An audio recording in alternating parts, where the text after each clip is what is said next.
after the War of 1812, your textbook kind of takes a little bit of a diversion and goes and talks about the Industrial Revolution and the growth of the market economy and all that other stuff. And we're going to come back to that later on. I'm going to work it in a little bit later on. But I wanted to go ahead, and since I mentioned this, I wanted to go ahead and start to talk about really this next phase of American political history, and it's called the Era of Good Feelings. Well, it doesn't take a genius to figure out why we would call it the Era of Good Feelings, right? Something has to be going on, right, that make people feel pretty good. Okay, so what is it? The aftermath of the War of 1812 is probably your best answer to this. Okay, the aftermath of the War of 1812 sees Madison become pretty popular. Despite a very unpopular war, the aftermath of the war sees Madison become pretty popular. There are a lot of people that believe that Madison was more popular when he left office than when he took office, even after fighting a very unpopular war. Okay, the Battle of New Orleans instilled a lot of hope, pride, patriotism in the American people. Okay. The Federalist Party, the party that had thought about sectionalism, that had thought about even seceding from the Union as a result of the War of 1812, was dying. And so there seems to be more people on the same page.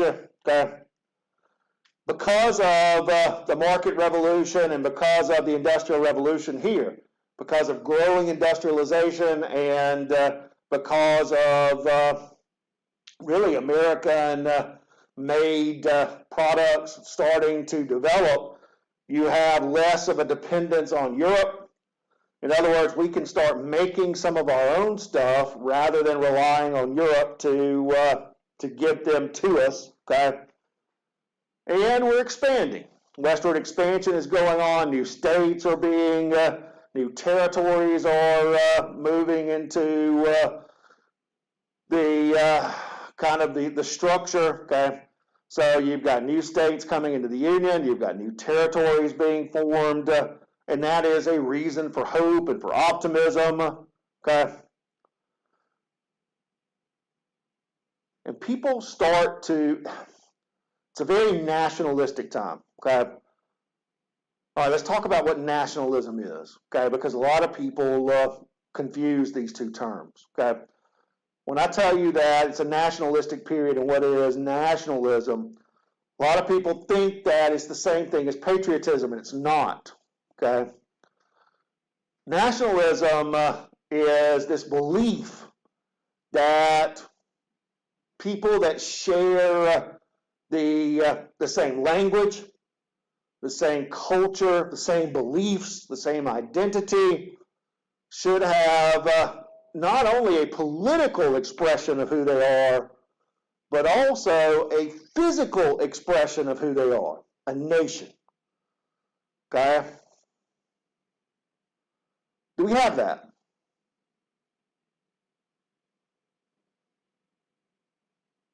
We're starting to. Because as we start to push west, as we start to kind of view ourselves as Americans, people, I mean, you go back to the Revolutionary War, and people viewed themselves as what?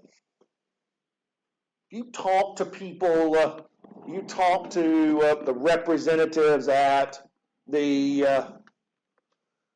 if you talk to the representatives at the Constitutional Convention, and you ask them where they were from, what would they say? Yeah, they had state identities, okay?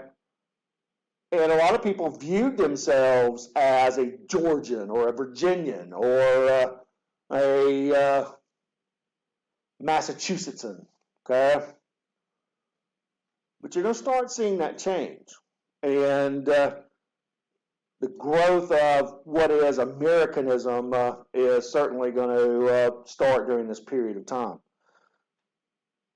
There are a lot of things that are going to happen during this period of time that are, on a grand scale, really important for us. Okay, and and show really the world that we are becoming a pretty important power. In 1816, in 1816, we begin to start to see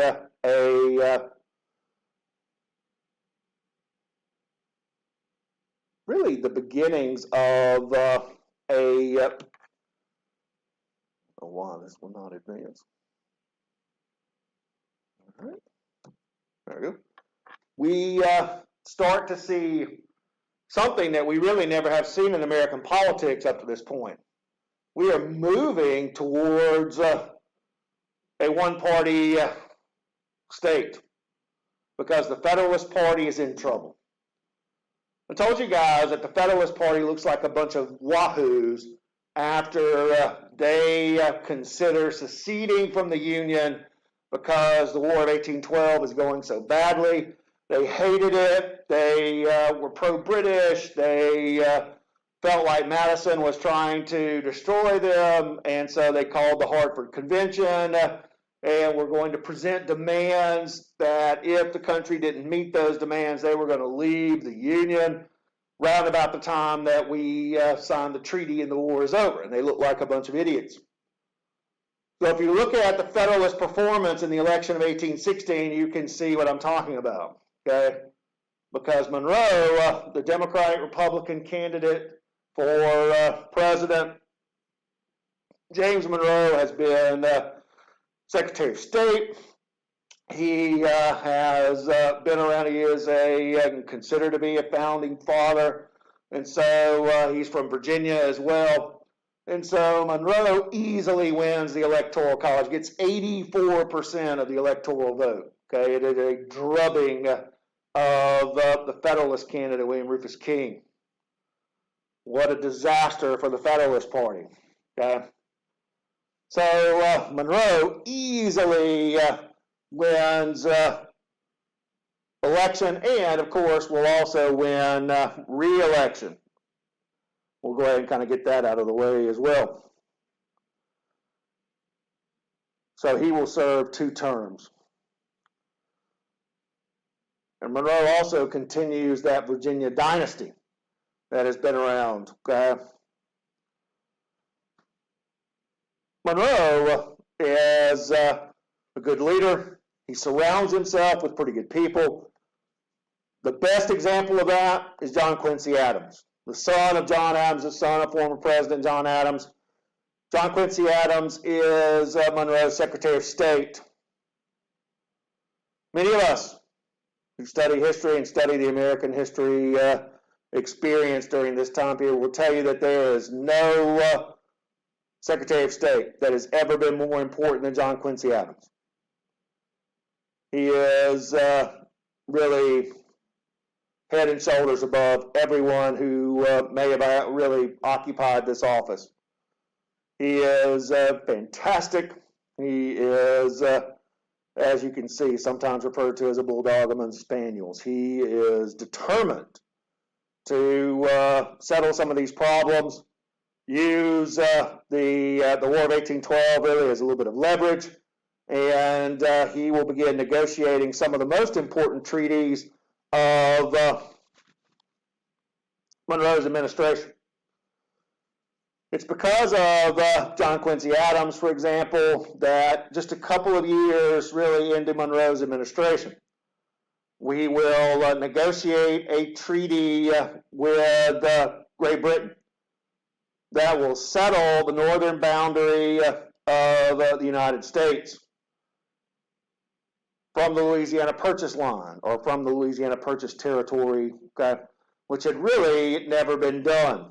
No one really knew what the boundary of the United States and Canada was prior to 1818. So John Quincy Adams will negotiate the Convention of 1818.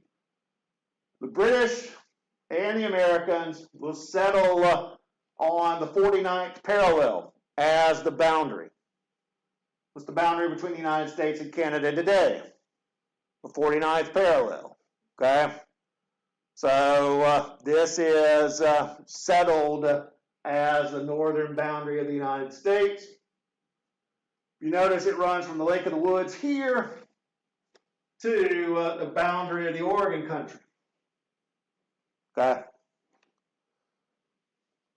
Now, what they should have done is also negotiated the boundary here too.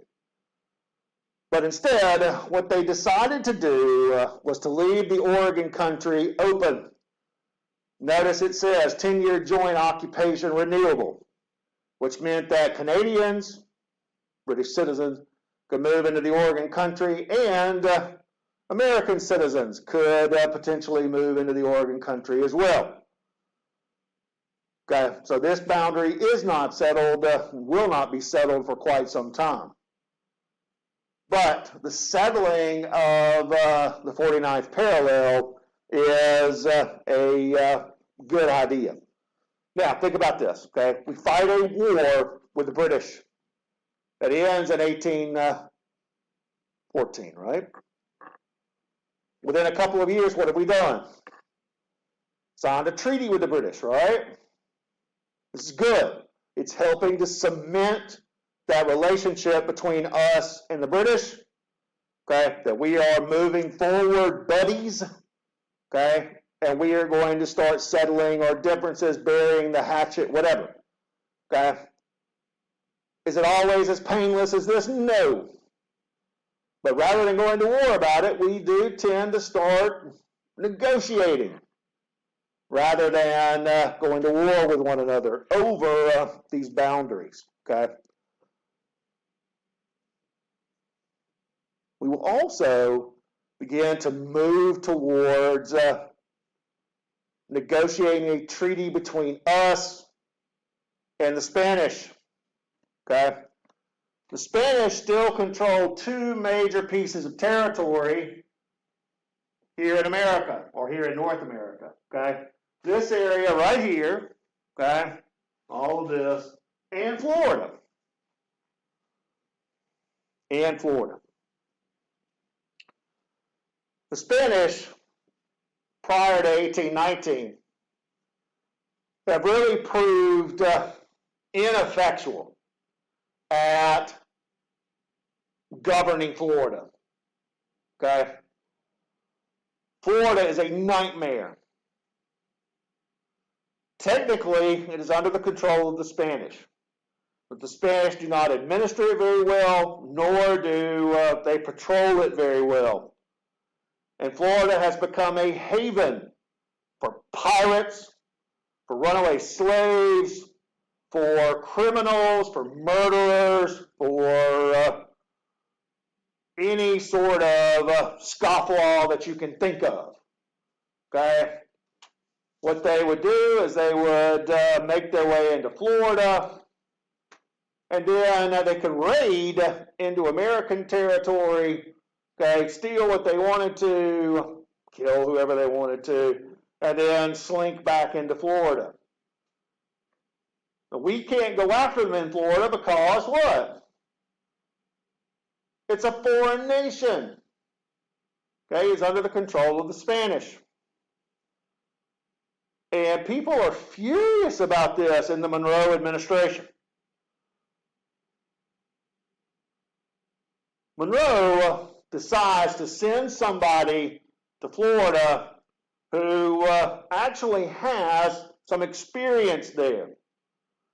And so Andrew Jackson, the hero of the Battle of New Orleans, okay, who had also ventured into Florida once before, will now be sent back to monitor the situation along the border between the United States and Spanish Florida.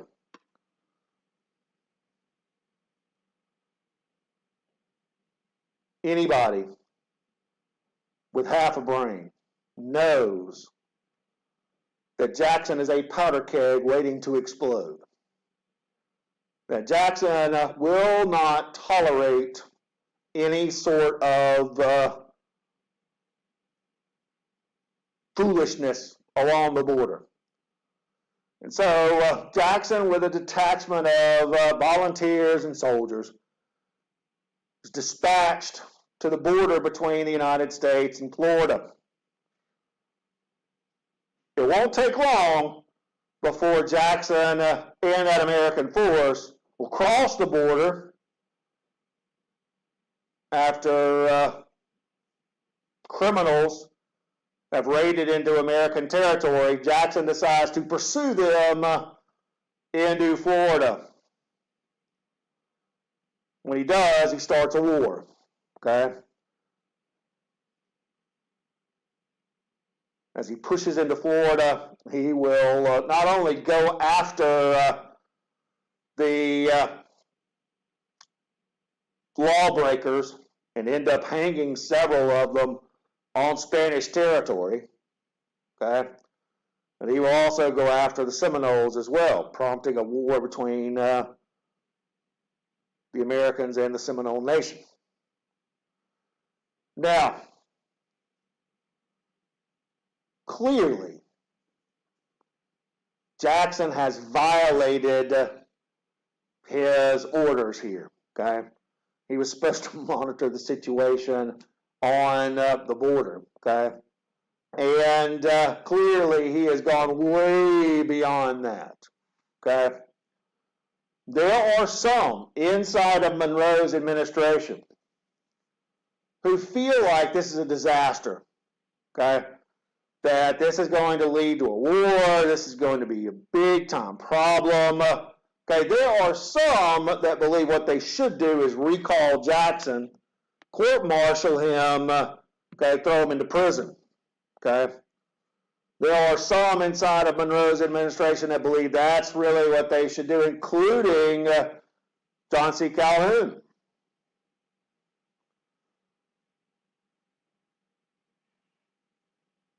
John Quincy Adams sees, though, an opportunity. And he's already been negotiating with the Spanish, okay, to settle this border out here between the United States and Spanish territory in the West. So essentially, okay, to draw this border right here, where is the western border of the Louisiana Purchase? And that would settle the border between the United States and Spanish territory in North America. And so John Quincy Adams has already been negotiating with this, okay? And so what John Quincy Adams decides to do is to ratchet up the pressure on the Spanish. And he tells the Spanish, look, here's the deal. You are going to negotiate this treaty. We are going to settle this boundary out here in the West. But we're also going to settle this Florida question. You guys clearly cannot administer it. You guys clearly cannot keep control of this area. So, we're going to work a deal. You are going to give us Florida. We're going to give up some territory that we claim, and you're going to settle this boundary, or we're going to send Jackson back into Florida, and we're going to take it from you. Told you, bulldog among spaniels. What do the Spanish do? You know, it might be a good idea to negotiate and let you guys take over Florida. So what results is the Adams-O'Neese Treaty. Adams and the Spanish representative, whose name was Onís, will negotiate, he's the Spanish foreign minister, will negotiate a treaty that is sometimes called the Transcontinental Treaty. Sometimes we call it the Adams-Onís Treaty in 1819. It's very simple. Okay, this red line is the Adams-Onís Treaty line. That becomes the western border of the United States. Okay. This little piece of territory right here along what is today the Texas coastline, the Texas Gulf coastline, we had claimed. We will give that to the Spanish in exchange for what? Florida. So, the Adams-Onís Treaty does two major things. Settles the western boundary of the United States and puts Florida into control of the United States. Okay? If you look up there, you already see the Convention of 1818 line up there. Okay? So Adams has, in 2 years, basically, drawn the map of these two borders. Two major treaties between us and the British and us and the Spanish. Are there still problem areas? Yes. Okay?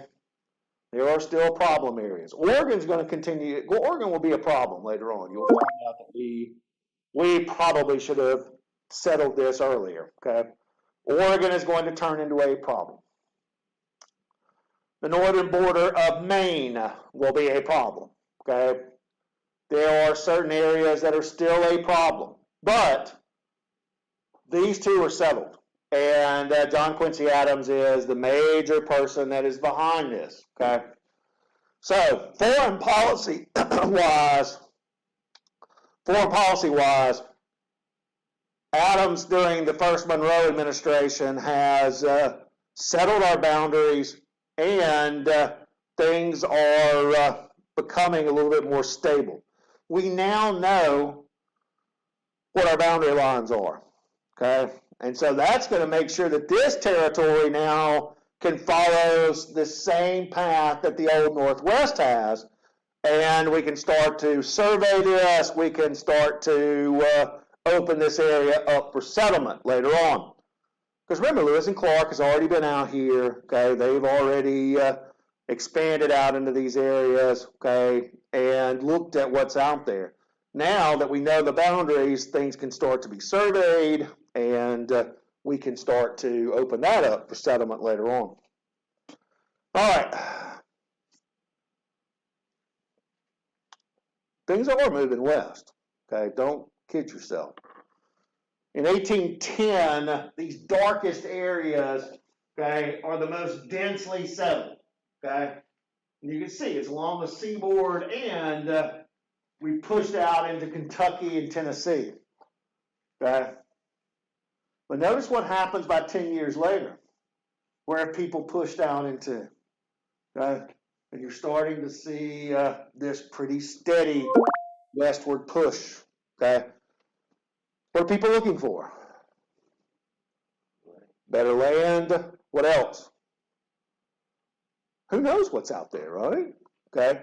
Land, opportunity, okay? People that want to be farmers, or people that want to strike it rich. Okay? There are a lot of people with a lot of money who go out and gamble really on land. Okay? Where is land going to be valuable? Okay? So we call that speculation. Okay? When you take money and gamble in the stock market, you're a speculator. Okay? And the same happens in land too. Okay?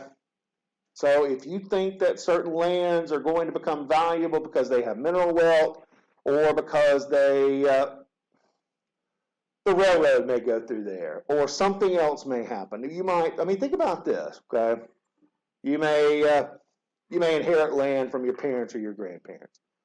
Okay, that land could be worth whatever real estate is worth, or okay, That land may be the site, a targeted site for a new mall or a new housing development. And so people will come to you and say, okay, we want to buy up this land, okay, because they think it's going to be valuable, and they may offer you more than what it's worth, okay? And you might say, sold, okay? Or you might try to hold on and hope that it becomes even more valuable. It's all a game, okay? And so as we start to move westward, you're going to see that become an issue. Trust me. Henry Clay, who I told you about before, had been Speaker of the House of Representatives under the Madison administration, is still one of the major players in American politics, okay? And he is growing in reputation. Henry Clay is going to propose in Congress, okay, several bills that we kind of lump together and call Henry Clay's American System. Okay? Henry Clay's American System. It consists of really several things. Okay? The proposal for a new tariff. What's a tariff? A tax on imports. Okay? Always remember that a tariff is a tax on imports. It's not a tax on me and you, okay? It's not income tax, okay? It's a tax on imports. Now, why do a lot of people not like it? Because it drives prices up, right? If we have to import stuff that we can't build or we can't produce, and we have to buy it from a foreign supplier and they have to pay a tariff, that gets passed on to me and you, the consumer, okay? It drives prices of goods up. But this is also how there's no income tax in 1860. Okay? We don't get the national income tax until about 100 years later. Okay? So how did the government get money? What's the major source of governmental money in the 1800s? The tariff. Okay? Clay is going to propose a higher tariff, okay? Because he has some ideas about what to use that extra money for, okay? Now, Clay's American System is very nationalistic, okay? It's very, it is American through and through, okay? So here's what we're going to do. Clay proposed that what we ought to be doing is increasing the tariff. That extra money could go to what Clay called internal improvements. And one such internal improvement would be the National Road, the Cumberland Road. Okay? That we would begin to use national money, federal money, to do what? Make improvements to our transportation systems, okay? The argument is that would benefit the nation. But notice the road. What does the road run through? The states, okay? And so it launches really a debate about who's responsible for these kinds of improvements. Okay? If we want to build a road from Baltimore to St. Louis, okay? We want to build this road. Who's responsible for it?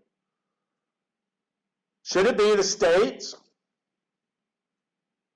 Should it be the national government?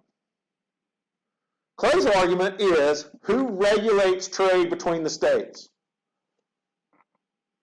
According to the Constitution, who regulates trade between the states? The government does. The national government does. So if we are going to do this, okay, since this runs between the states, then the national government should do this.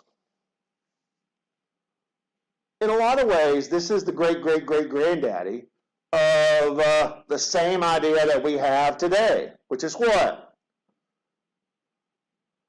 What national roads do we have that run between the states? The interstate. What does that literally mean? Between the states, right?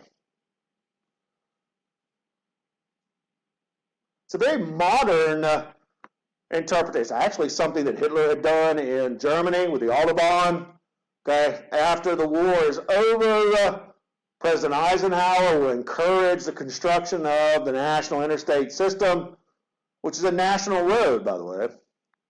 In times of national emergency, they can be shut down for traffic for me and you. And instead, what would be the only thing on those roads? What?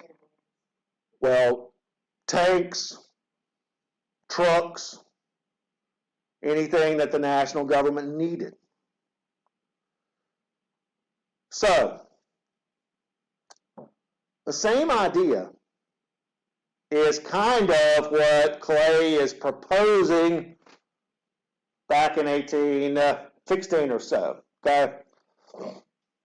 So, we would take national money and improve internally so that that would benefit the whole nation. It would improve the nation. So essentially, kind of when you think about this, what are you doing? You're connecting the Mississippi River to what? The Atlantic, right? Chesapeake Bay, then you could be out in the Atlantic. Okay? Okay.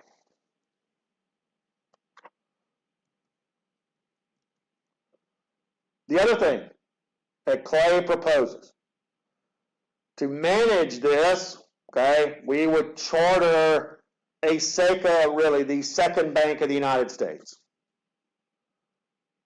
We would bring back this concept of the national bank.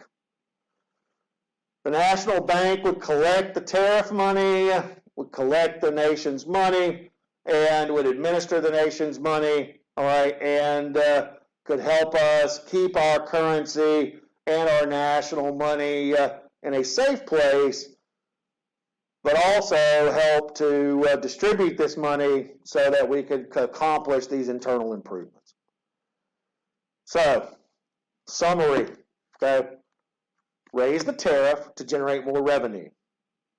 Have that revenue deposited in a second bank of the United States, okay? Which, remember, the first bank had worked really well under Hamilton, okay? And then have that bank distribute out monies so that you could create internal improvements at national expense. Okay. You also started to see things like the development of the Erie Canal. The Erie Canal is this right here. Right? Canals are going to be important to linking together the Great Lakes. Okay. So the Erie Canal links Albany to Buffalo. It's a huge industrial project, really, to link these two together. Okay. But it's another way. That is another internal improvement. Okay. All designed to help link these areas together. The problem becomes, okay, this is the first time you're going to hear me kind of say something about this since the old Kentucky and Virginia resolutions.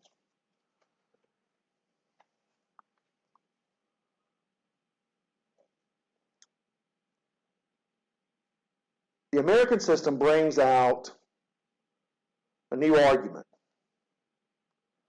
And look, there's nothing new about this, okay? You guys deal with this every day in your own lives, okay? It's the what do I get out of it argument, okay? Hey, can you do me a favor? Can you work for me today so that I can go to the doctor? What do you want to know? What am I going to get out of it? Okay? All right. We deal with this all the time. Henry Clay's American System brings up this argument into Congress. And let's go back. I want to go back a minute and talk about this a second. Okay? You guys can see where the proposed road runs, right? Okay? Can I see that? All right.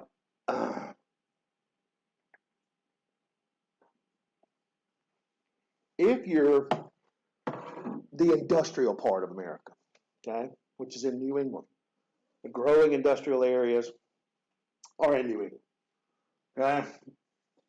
They can start to use this and then get their goods distributed. If you're in the West, like in Kentucky and Ohio and Indiana and eventually Illinois, this helps link you to the rest of the nation. So let's just be selfish for a second. If you are the western states and territories, you get roads, canals, and federal aid. Is that good or bad? Right? If you're the East and New England, you get protective tariffs, which help your goods become more competitive. Okay? So if we're importing stuff from England, there's a tariff on that. If you're making it in New England, then which one is cheaper? The one coming from New England, and everybody buys that. Okay? Because we're cheap. So if you're the East or the manufacturing areas or whatever, you get protective tariffs.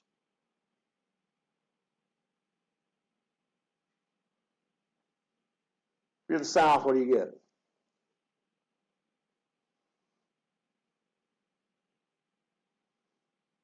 And that becomes the rub. The southern states look at this, and they see this as a case of, hey, what do I get out of this? And for most of them, the answer is what? Nothing.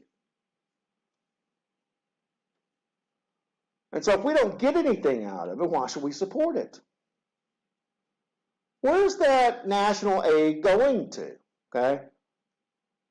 We have to pay for more expensive goods. We are essentially paying for those tariffs, for that money, to go to some other part of the country. What do we get out of it?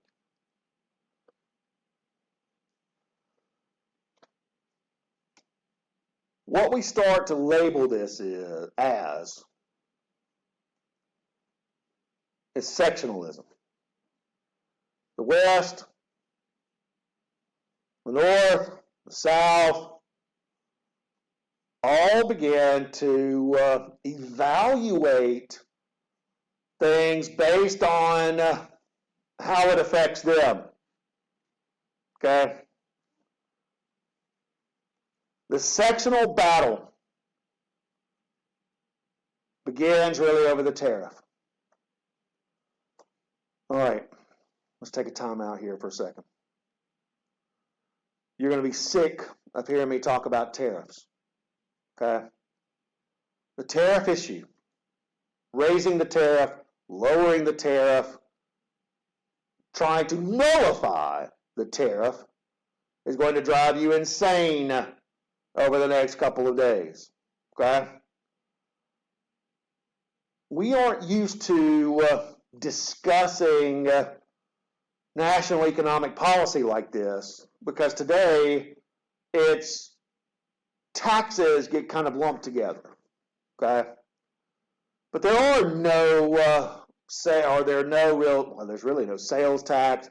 There's no real income tax. So the nation got its money essentially from tariffs.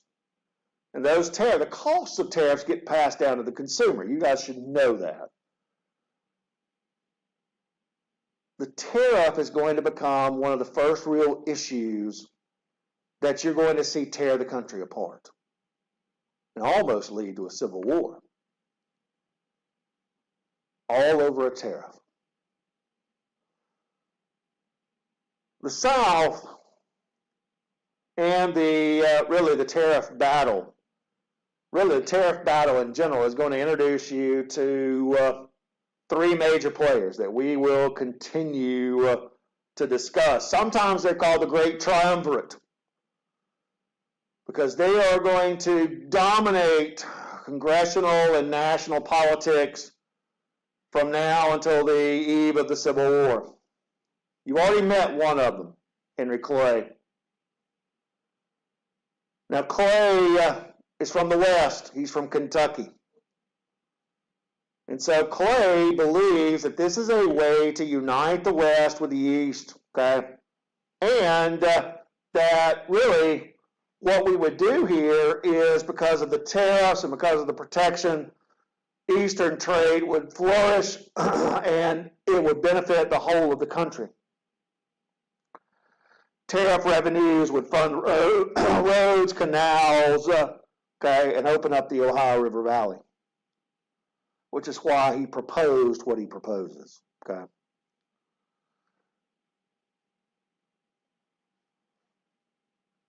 From New England, New Hampshire, we have Daniel Webster.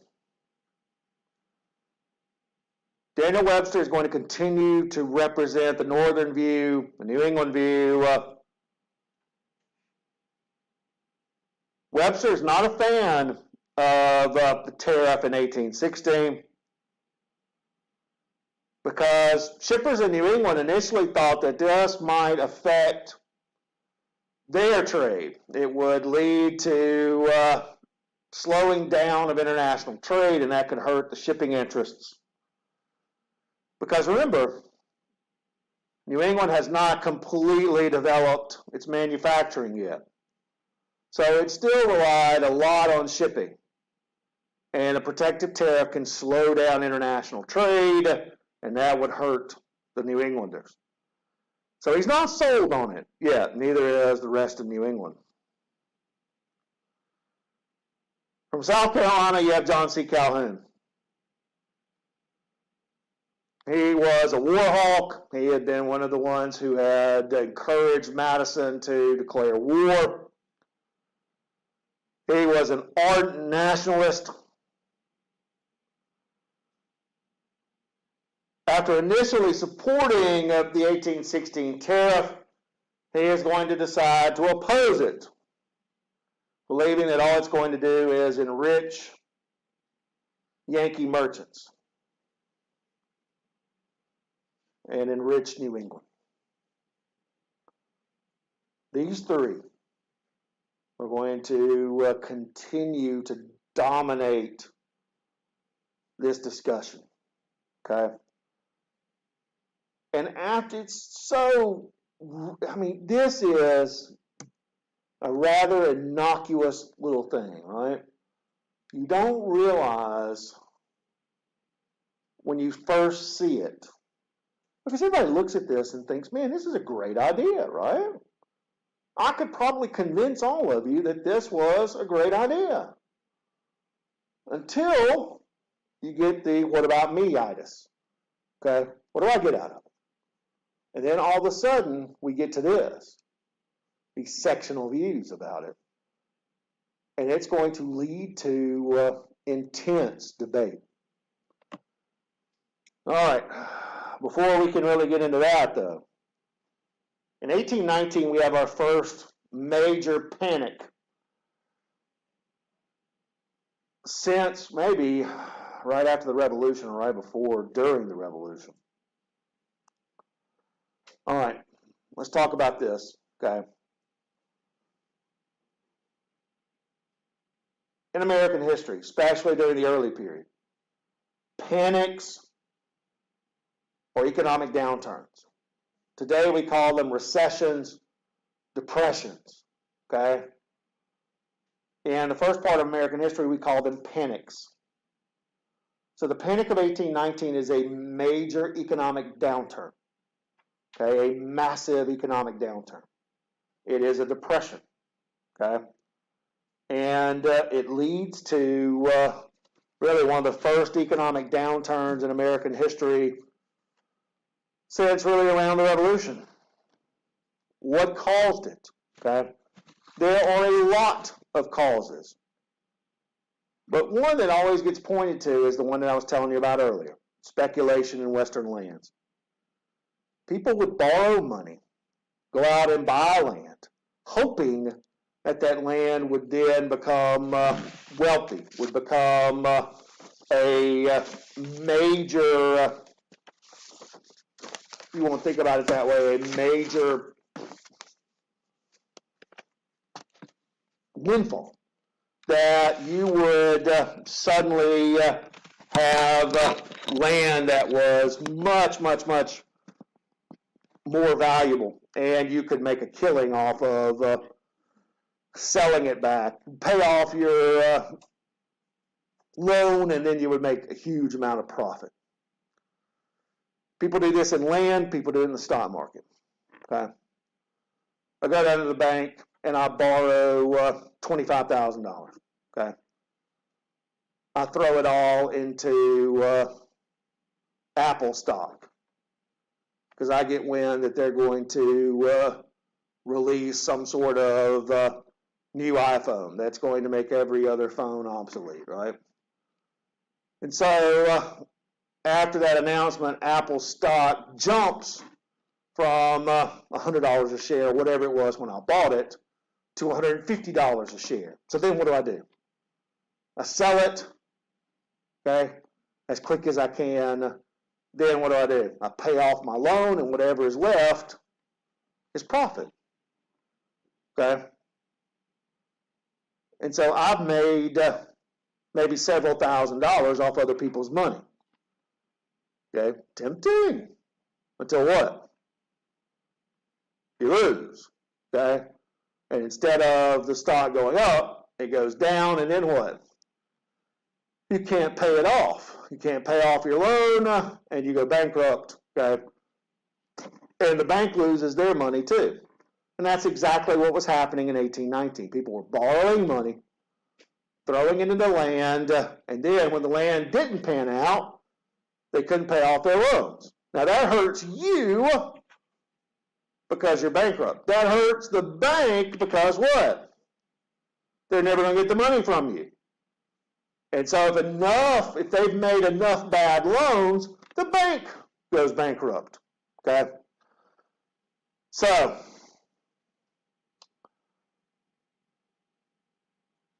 there were other causes. Inflation from the War of 1812, deficits and balances of trade, okay? The Bank of the United States sometimes could be seen as a cause, okay? But this is one of the kind of hints that the nation's economy can be volatile, okay? And the financial downturn in 1819 is one of those things. All right. If you are the president when one of these panics hits, like in 1819, okay, 1820 is an election year. Banks are closing. People are in trouble. The nation's economy is in a major downturn. You're the president when that happens. What usually happens? You get tossed, right? People vote a lot of times with their wallet. And if I'm suffering and I can blame it on the dude that's in the White House, I'll go and turn him out in a heartbeat, right? We sometimes vote that way. Think about Monroe. Monroe is the president when the worst economic downturn hits. It's the critical period, okay, since really Washington, right? So what are we going to do? We're going to turn him out, right? No. Look at the election of 1820. The election of 1820 should tell you one thing and one thing only. What? Monroe wins the electoral vote by 99.5% because somebody cast a vote for John Quincy Adams just so Monroe didn't win it unanimously. What does this tell you?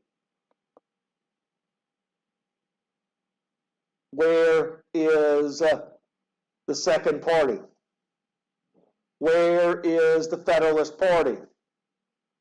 They are gone. By 1820, the Federalist Party as a national party is done. Okay? So, when you think about that, okay, the party that had elected Washington, the party that had elected Adams, the party that had seen the Constitution ratified, the party that had claimed Hamilton as its mastermind is dead. Okay? So after about 30 years, the Federalist Party is done. Okay?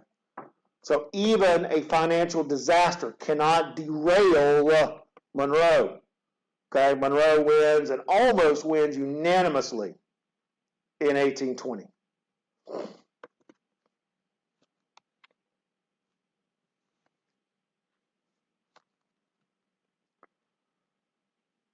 In 1820, if we stopped and took a time out for a second,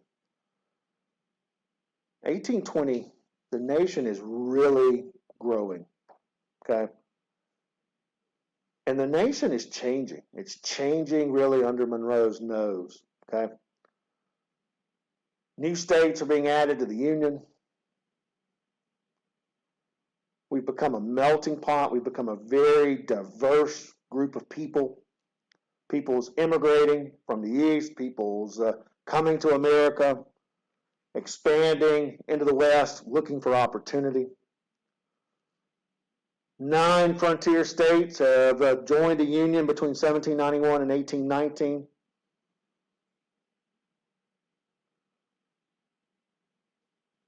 Look at the map. What do you see already? Alabama, Mississippi, Louisiana, Missouri. We've had 2 states really that have moved into the Union as part of the Louisiana Purchase land, right? Louisiana and Missouri. Arkansas has been organized as a territory. You've got Indiana and Illinois that have already made their way into the states, and Illinois has become a large state. Look at the amount of electoral votes Illinois has compared to Indiana and Ohio even. So we are pushing west. We're growing. But there's something else that you've got to start thinking about. And it's the difference between these new states. As states began to be added, one of the things that those new states have to determine, it's in their DNA in a lot of ways as they began to organize. Some of the states in the South are going to organize and become agricultural just like their neighbors. And thus, they will become reliant on what? If they are agricultural, what will they become reliant on? Slavery. Under our noses, really, many southern states have moved and begun to move towards cotton. And cotton is becoming a major agricultural crop. Why? What invention changed that? The cotton gin. Eli Whitney's invention of the cotton gin has made, plus the industrialization, the coming of the Industrial Revolution, and the coming of machine power, essentially, has made it possible for large amounts of cotton to be produced, turned into textiles. Okay, if you cross the Atlantic into England, when we talk about the Industrial Revolution in England in the late 1700s, early 1800s, around about this time, a little bit prior to this time, one of the major industries in England that we all point to as becoming really industrialized first is what? Textiles. Okay. And people are moving away from some of the original textiles like wool to cotton. Why?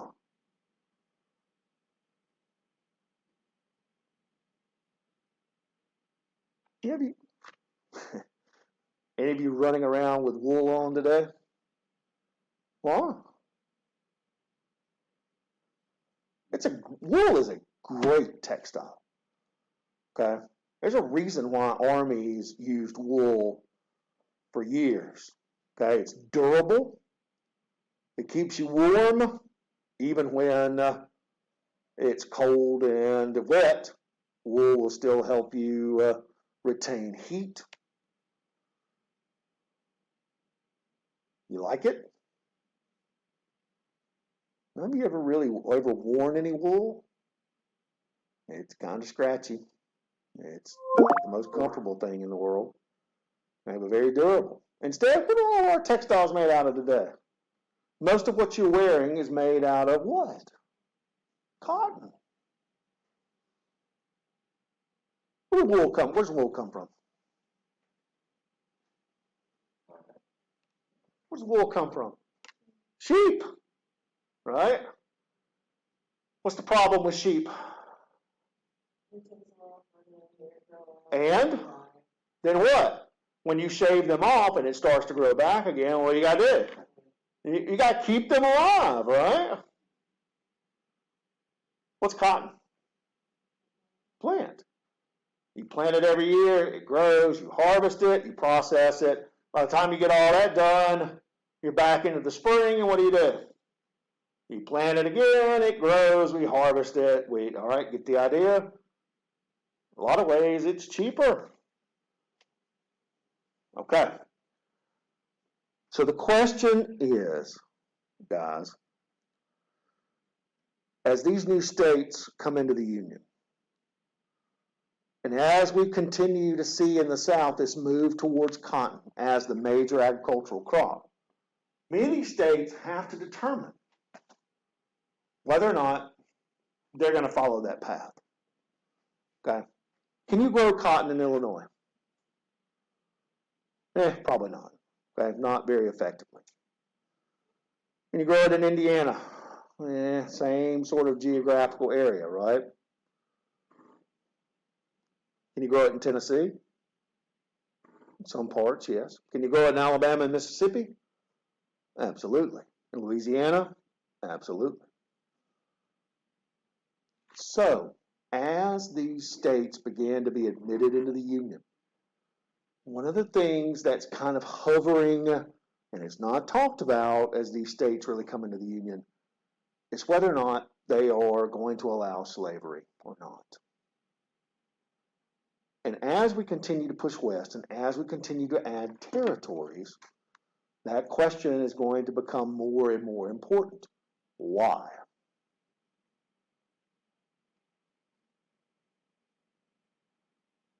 Why?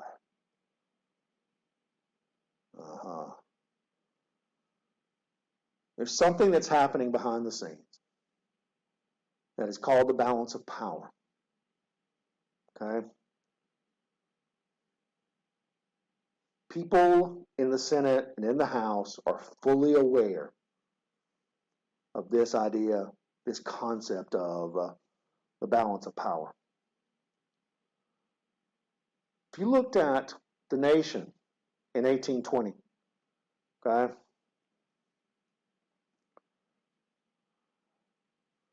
Okay? And you looked at this, you would see a tie. Okay? Now take out Maine and take out Missouri. They don't count yet. Okay? Florida does not count because it's a territory. And neither does Arkansas. Okay? So take that out. So now, only count the states. 1, 2, 3, 4, 5, 6, 7, 8, 9, 10, 11. Okay? That allow slavery.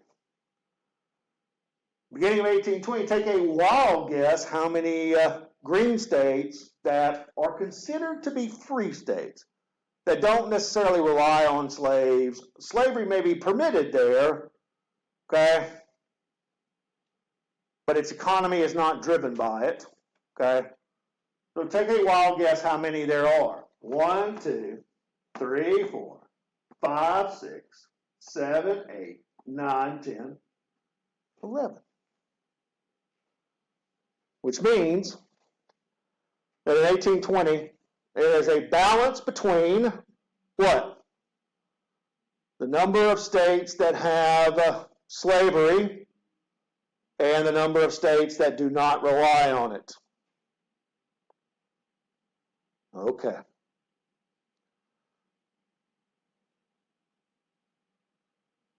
Southern states, coming off of that concept of the tariff of 1816 I was telling you about, the what's in it for me, feel like they need to be cognizant of how they can protect themselves if something like this happens again. Now, we are never going to be equal in the House of Representatives because the House of Representatives is based on population. But where will we be equal? In the Senate.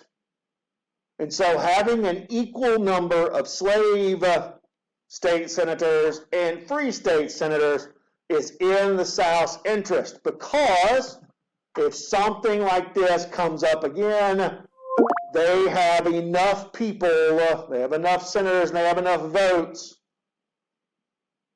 to prevent an attack on their way of life.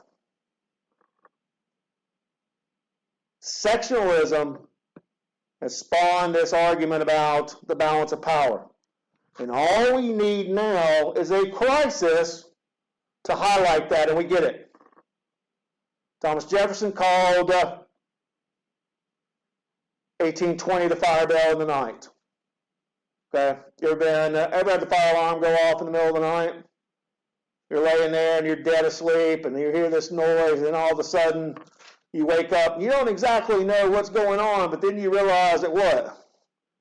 Okay, there's something serious going on, right? You're groggy. You may not be fully cognizant, but that fire bell kind of jolts you into reality. And that's what Jefferson says 1820 does. It's the fire bell in the night. Should have woken us all up. It's all about one state. What is it? Missouri. In 1820, Missouri is going to apply for statehood. And it decides that it wants to apply as a slave state, a state that would allow slavery. And all of a sudden, this puts into focus the balance of power idea. And it further starts us down the path of trying to decide and make decisions about slavery. Now, I want you to understand there are two really ideas going on here about slavery. One, which hasn't happened yet, is the idea of getting rid of slavery altogether. Okay, abolitionism isn't really a thing yet. Okay, it won't be for a while. But there is a real question about whether or not slavery should exist only where it already is, or whether we should allow it to expand. The expansion of slavery is a totally different argument. Everybody understand that? Okay? Slavery has existed in our nation's DNA since the writing of the Constitution, right? Because you go back and slavery is intrinsic to the Constitution because of the Three-Fifths Compromise. Fugitive slave laws, okay? The return of property. So that's been in there for a while. But now, what are we talking about? We're not talking about whether or not slavery should be allowed to exist where it already is, but instead what? Should we allow slavery to expand? What's the problem with Missouri? Missouri is part of the Louisiana Purchase lands, right? We bought this land. Should we allow states and territories to determine whether or not they want to expand slavery into these areas? Well, Missouri decides that it wants to really join the Union and will write its state constitution to allow slavery. And that throws everything really into chaos.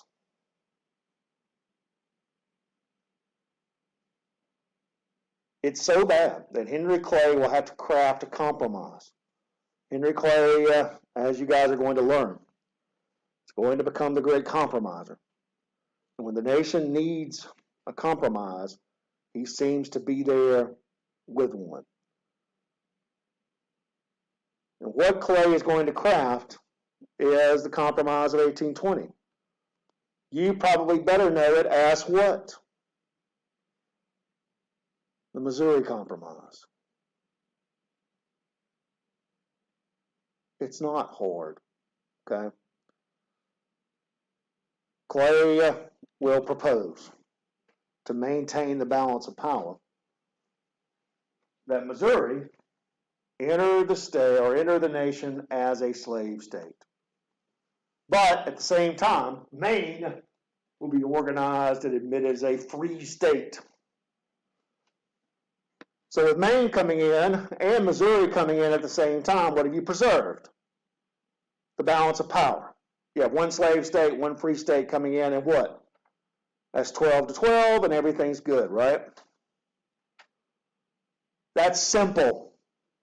Okay, Missouri in as a slave state, Maine in as a free state, okay? That's pretty easy. But what Clay also proposed was a line, the Missouri Compromise line, and it is right there.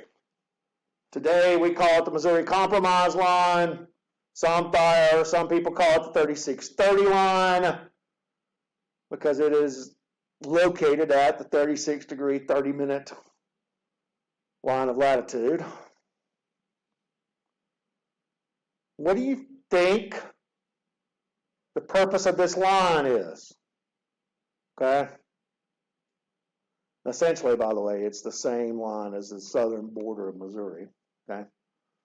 So, what do you think Clay says about the 3630 line?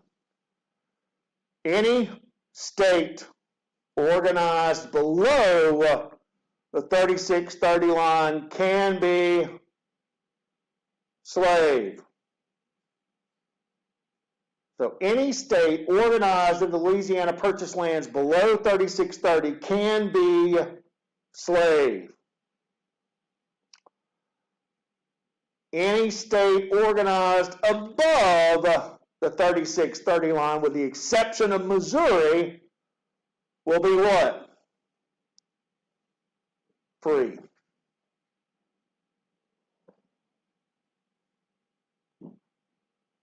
Missouri comes into the Union in 1821. Maine comes in, and really a little bit before that. And the balance of power is preserved. The hope is that the Missouri Compromise line will put to bed this question. It does not. Okay? Because if you're the South, you realize that there could be a lot more states organized up here than there can be what? Down here. So therefore, the preservation of the balance of power is going to become a major issue. Here's another thing to think about, okay? Another thing I want you to kind of keep into your bank back here, okay? These southern states are super concerned that not only is slavery going to become isolated, okay, but that eventually it's going to be done away with.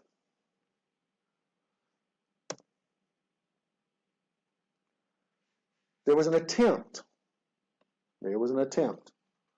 to put an amendment to the Missouri Statehood Bill in place. It failed. Okay? It actually passed the House, but it did not pass the Senate, called the Talmadge Amendment. It would have been attached to the Missouri Statehood Bill. Basically, what it said, or what it would have said, is that all slaves born in Missouri after the territory became a state would be freed at the age of 25. Essentially, phasing out slavery in Missouri in a few years. It was passed by the House, but not by the Senate. If you're a Southerner and you're a Southern senator, concerned about slavery, concerned about how slavery is the lifeblood of your economy in many ways, because you are so agricultural, and you cannot be successfully agricultural without slavery, what do they see this as an attack on? The institution of what? Slavery. So they become obsessed with this idea they have to protect their way of life. That here is the first, really, in some of their minds, I think, this is the opening shot against slavery. And they had enough power, because of the balance of power, to block it in the Senate. And so, in the future, if any of this stuff comes up again, they have to have the votes in the Senate to protect slavery. You guys should realize that from here on out, slavery is going to dominate our conversation. Everything that really we start to discuss politically has some implications that are tied back to slavery. We have to continue to deal with that until we get all the way to the Civil War. All right, we'll stop there, okay? See you guys.